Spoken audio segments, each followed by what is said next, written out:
Conspiracy goes very deep, and Zionism and the Jewish influence over the money system is merely one layer of it. It goes still deeper even than the Illuminati. Those who we know as the Illuminati are merely the shadowy controllers. The plan that is unfolding in the world today is indeed an old one, and it is a plan that is very complex, but not so with the system of control that is in place to blind the people to its existence. This system of control just appears to be complex, but in reality it isn't. In reality, it's very simple, and it's very fragile. However, it is its apparent complexity that has kept it so well veiled, and it has also been kept very well hidden by constructing a conspiracy culture to breed around it, and by then promoting an air of endless ridicule towards such concepts. Indeed, the creation and proliferation of such a culture and promotion of constant ridicule towards it has been one of the Illuminati's most valuable assets in obscuring the reality of the society's existence. The entire Illuminati system is today operated by the Crown. And what is the Crown exactly?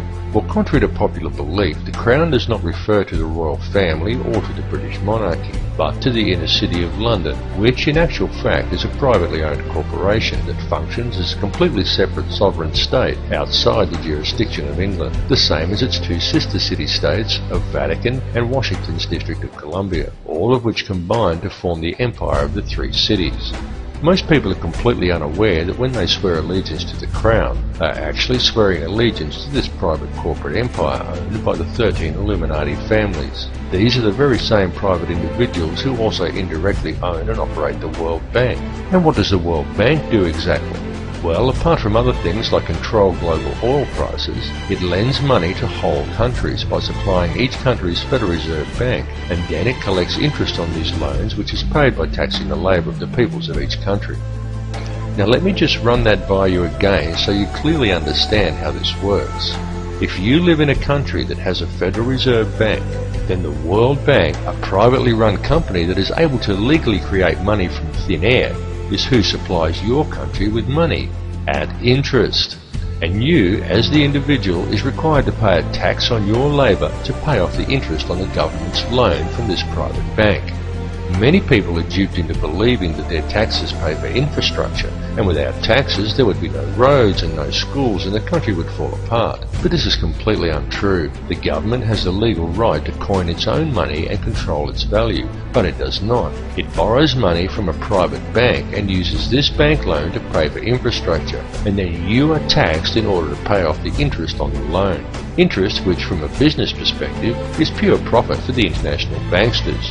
However you choose to look at things, one thing must be clearly understood, and that is that each person in the Western world who has a job is forced every year to give away approximately 3 months' worth of wages in taxes, and that tax money goes directly into the pockets of the private individuals who own and run the World Bank.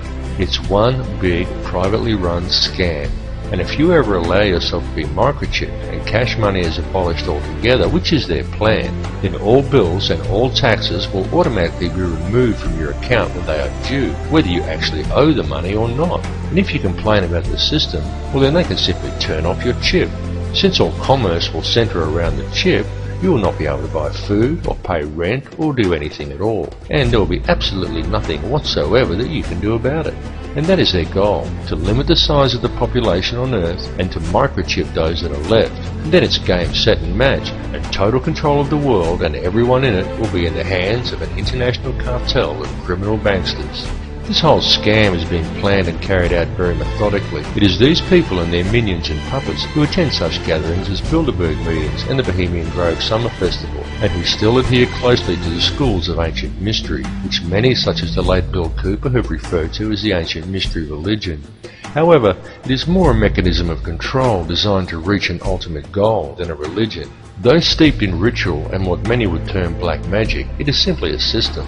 The Illuminati system, and though its workings seem complex to the layman, in reality it's quite simple, and it's also very easy to see once one has acquired the correct manner of looking at things. And there is definite purpose and reason in the ritualistic nature of this system, in its use of numerology, symbolism and ritual, and all that is needed to realize this is a deeper understanding of the true nature of the universe and how we are all connected to it.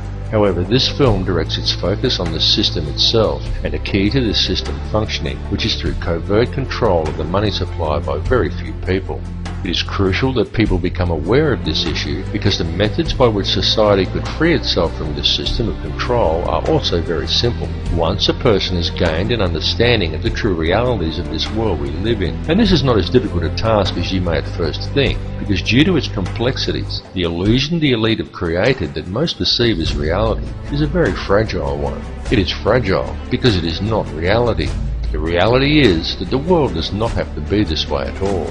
It does not have to be heading in the direction that it is heading. People do not have to live in a never-ending sea of self-generating debt. Wars do not have to be fought, and children do not have to starve. And don't think people starve because the world is overpopulated. Don't believe what the television tells you. The world isn't overpopulated at all. In fact, let's look at it realistically with a simple comparison of population versus land mass, and we can do a rough estimate and formulate a quick hypothetical to demonstrate this very easily.